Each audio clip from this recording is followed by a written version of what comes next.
ദേശാഭിമാനി മുഖപ്രസംഗം 2024 ജനുവരി 26. വികസനത്തിനൊപ്പം അടിസ്ഥാന മൂല്യങ്ങളും ശക്തിപ്പെടുത്തും. നവകേരളം പടുത്തുയർത്തുന്നതിലെ ചരിത്രരേഖയാകുന്നതാണ് 15ാം കേരള നിയമസഭയുടെ 10ാം സമ്മേളനത്തിന്റെ ആദ്യ ദിനമായ വ്യാഴാഴ്ച നിയമസഭയിൽ ഗവർണർ നടത്തിയ നയപ്രഖ്യാപന പ്രസംഗം. LDF സർക്കാരിൻ്റെ വികസന കാഴ്ചപ്പാടും രാഷ്ട്രീയ നിലപാടുകളും സമഗ്രമായി പ്രതിപാദിക്കുന്ന നയപ്രഖ്യാപനം കേരളത്തിൻ്റെ വികസനത്തിന് തടസ്സം നിൽക്കുന്ന കേന്ദ്ര സർക്കാരിൻ്റെ ശത്രുതാപരമായ നിലപാടുകളെ ശക്തമായി വിമർശിക്കുന്നു. കേന്ദ്രം സംസ്ഥാനത്തിന് കാര്യമായ സാമ്പത്തിക ബാധ്യതയുണ്ടാക്കി എന്നതാണ് വിമർശനത്തിലെ പ്രധാനം. GST നഷ്ടപരിഹാരം നിർത്തലാക്കി, ധനകമ്മി കുറയ്ക്കുന്നതിനുള്ള ഗ്രാൻറ്റും വായ്പാ പരിധിയും ചുരുക്കി, കേന്ദ്ര പൂളിൽ നിന്ന് നികുതി കുറച്ചു, ബജറ്റിന് പുറത്തുള്ള കടമെടുപ്പിൽ നിയന്ത്രണങ്ങൾ അടിച്ചേൽപ്പിച്ചുവെന്നും വിമർശിച്ചു. വികസനത്തിനും ക്ഷേമത്തിനുമൊപ്പം രാജ്യത്തിൻ്റെ അടിസ്ഥാന ശിലകൾ ശക്തിപ്പെടുത്താൻ നിലകൊള്ളുമെന്നും നയപ്രഖ്യാപനത്തിലൂടെ ഉറപ്പു നൽകുന്നു. സർക്കാർ തയ്യാറാക്കിയ നയപ്രഖ്യാപന പ്രസംഗം പൂർണ്ണമായും അംഗീകരിച്ച ഗവർണർ ആരിഫ് മുഹമ്മദ് ഖാൻ അത് നിയമസഭയിൽ മുഴുവനായി വായിക്കാൻ തയ്യാറായില്ല. ആദ്യ അവസാന ഖണ്ഡികകൾ മാത്രം വായിച്ച് സഭ വിട്ടിറങ്ങുകയായിരുന്നു ഗവർണർ. സംസ്ഥാനത്തിൻ്റെ ഭരണഘടനാ അടിസ്ഥാനത്തിലുള്ള മൂല്യങ്ങളും സർക്കാരിൻ്റെ രാഷ്ട്രീയമായ കാഴ്ചപ്പാടുകളും ഉൾക്കൊള്ളുന്നതാണ് അവസാന ഖണ്ഡിക. നവംബർ 1 മുതൽ 7 വരെ നടന്ന കേരളീയം സംസ്ഥാനത്തിൻ്റെ ഭാവി വികസനത്തിനുള്ള വലിയ മുതൽക്കൂട്ടായെന്നും ഈ ഉദ്യമം തുടരുമെന്നും ഭരണം ജനങ്ങളിലേക്ക് എത്തിക്കാനുള്ള സർക്കാരിൻ്റെ പ്രതിബദ്ധതയുടെ തെളിവായ നവകേരള സദസ്സിലെ അസാധാരണമായ ജനപങ്കാളിത്തം സർക്കാരിൽ ജനങ്ങൾക്കുള്ള വിശ്വാസത്തെ ആവർത്തിച്ച് ഉറപ്പിക്കുന്നതാണെന്നും സദസ്സിൽ ഉയർന്നുവന്ന നിർദ്ദേശങ്ങൾ അർഹമായ പ്രാധാന്യത്തോടെ നടപ്പാക്കുമെന്നും നയപ്രഖ്യാപനം ഉറപ്പു നൽകുന്നു. നമ്മുടെ മഹത്തായ പൈതൃകം കെട്ടിടങ്ങളിലോ സ്മാരകങ്ങളിലോ അല്ലെന്നും മറിച്ച് ജനാധിപത്യം, മതനിരപേക്ഷത, ഫെഡറലിസം, സാമൂഹ്യനീതി എന്നീ കാലാതീത മൂല്യങ്ങളോടും ഇന്ത്യൻ ഭരണഘടനയുടെ വിലമതിക്കാനാകാത്ത പൈതൃകത്തോട് നാം കാണിക്കുന്ന ബഹുമാനത്തിലും പരിഗണനയിലുമാണെന്നും ഓർമ്മിപ്പിക്കുന്നു. ഇക്കാലമത്രയും നമ്മുടെ രാഷ്ട്രത്തെ സംഘടിതവും ശക്തവുമായി നിലനിർത്തിയത് സഹകരണ ഫെഡറലിസത്തിൻ്റെ അന്തസത്തയാണ്.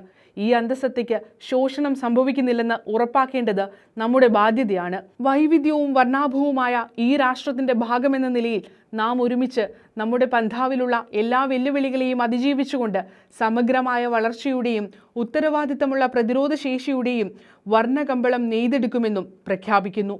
അടിസ്ഥാന ജനാധിപത്യം ശക്തിപ്പെടുത്തുക, വിദ്യാഭ്യാസത്തിലൂടെ ശാസ്ത്രാവബോധവും മതനിരപേക്ഷ മൂല്യങ്ങളും പ്രോത്സാഹിപ്പിക്കുക, യുവതലമുറയിൽ സമഗ്രമായ ചരിത്രബോധം വളർത്തുക എന്നീ ലക്ഷ്യങ്ങൾക്കൊപ്പം സുസ്ഥിര വികസനം, സാങ്കേതിക പുരോഗതി, സാമൂഹ്യക്ഷേമം എന്നിവ കൈവരിക്കുകയെന്നതും നവകേരളത്തിൻ്റെ ആണിക്കല്ലുകളാണ്.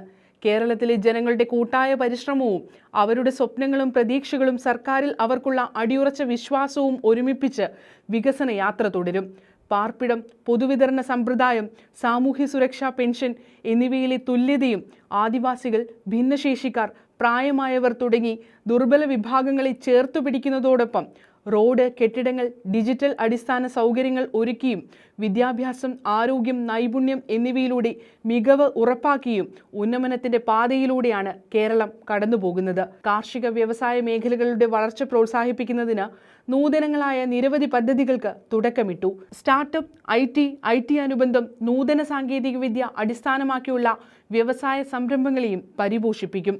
സുസ്ഥിര വികസന ലക്ഷ്യങ്ങൾ കൈവരിക്കുന്നതിൽ കേരളം ഏറെ മുന്നിലായത് LDF സർക്കാരിൻ്റെ നിതാന്ത പരിശ്രമത്തിൻ്റെ ഫലമായാണ്. സാമ്പത്തിക കാര്യങ്ങളിൽ കേന്ദ്രവും സംസ്ഥാനവും തമ്മിൽ നിലനിൽക്കുന്ന അസമത്വത്തിൽ നിന്ന് ഉത്ഭവിച്ച പണഞ്ഞെരുക്കം ഉൾപ്പെടെയുള്ള നിരവധി വെല്ലുവിളികളെ അതിജീവിച്ച് എല്ലാ മേഖലകളിലും അതിശയകരമായ നേട്ടങ്ങൾ കൈവരിക്കാൻ സാധിച്ചു. സംസ്ഥാനങ്ങളുടെ ധനസ്ഥിതിയെ തന്നെ പരിമിതപ്പെടുത്തുന്ന രീതിയിലുള്ള സമീപനമാണ് കേന്ദ്രം തുടരുന്നത്. കേന്ദ്ര വിഹിതത്തിലെ കുറവും ബജറ്റിന് പുറത്തുള്ള കടമെടുപ്പിൽ ഏർപ്പെടുത്തിയ നിയന്ത്രണങ്ങളും സംസ്ഥാനത്തിൻ്റെ സാമ്പത്തിക നിലയെ സാരമായി ബാധിച്ചു. സംസ്ഥാനം നേരിടുന്ന ഗുരുതര സാമ്പത്തിക പ്രതിസന്ധിക്ക് പരിഹാരത്തിനായാണ് സുപ്രീം കോടതിയെ സമീപിക്കാൻ സർക്കാർ നിർബന്ധിതമായതെന്ന് നയപ്രഖ്യാപനത്തിൽ ചൂണ്ടിക്കാട്ടി. സംസ്ഥാന സർക്കാരിൻ്റെ തലവൻ എന്ന നിലയിൽ വർഷത്തിലെ ആദ്യ സമ്മേളന ദിവസം നിയമസഭയിൽ സർക്കാരിൻ്റെ നയം പ്രഖ്യാപിക്കുക എന്നത് ഗവർണറുടെ ഭരണഘടനാപരമായ ഉത്തരവാദിത്തമാണ്. എന്നാൽ കേരള നിയമസഭയുടെ ചരിത്രത്തിൽ ആദ്യമായാണ് പ്രസംഗത്തിൻ്റെ തുടക്കവും ഒടുക്കവും മാത്രം വായിച്ച് ഗവർണർ നിയമസഭാംഗങ്ങളെ പോലും ഗൗനിക്കാതെ ഇറങ്ങിപ്പോകുന്നത്. രാഷ്ട്രീയ ലക്ഷ്യത്തോടെയുള്ള ആരിഫ് മുഹമ്മദ് ഖാന്റെ നടപടി ഭരണഘടനയെയും നിയമസഭയെയും അവഹേളിക്കുന്നതാണ്. ഗവർണർ പൂർണ്ണമായും വായിച്ചില്ലെങ്കിലും സർക്കാരിൻ്റെ നയപ്രഖ്യാപനം നിയമസഭാ രേഖകളുടെ ഭാഗമായി. ഭരണഘടനയുടെയും ഇരിക്കുന്ന സ്ഥാനത്തിൻ്റെയും മൂല്യം തിരിച്ചറിയാതെയുള്ള ഗവർണറുടെ നിരുത്തരവാദപരമായ സമീപനത്തെ കേരള ജനത വിലയിരുത്തും. സംസ്ഥാനത്തിൻ്റെ അടിസ്ഥാന പ്രശ്നങ്ങളെയും നേട്ടങ്ങളെയും ആഴത്തിൽ വിലയിരുത്തിയുള്ള നയപ്രഖ്യാപനത്തിൻ്റെ ശോഭ കെടുത്താനുള്ള രാഷ്ട്രീയ ആയുധമായി മാറിയതിലൂടെ അപഹാസ്യനായിരിക്കുന്നത് ഗവർണർ തന്നെയാണ്.